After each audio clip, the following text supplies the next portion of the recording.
Nagbabalik na naman ang inyong tagapaglingkod ng mga balita at pawang katotohanan lamang. Naging mainit nga na usapin sa mundo ng social media.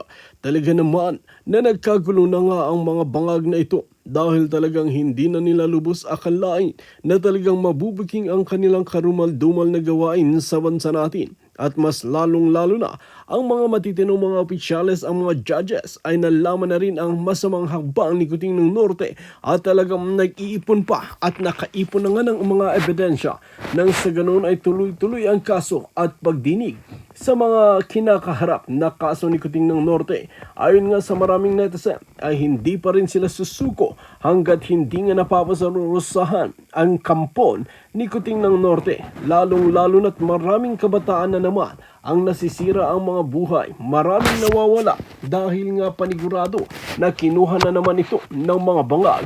Kung titingnan nga natin ay hindi na sila natatakot sa batas ng Pilipinas dahil ang gawain ni Kuting ng Norte ay binabayaran at sinusuhulan ang mga otoridad nang sa ganoon ay maparusahan ang mga inosenteng tao.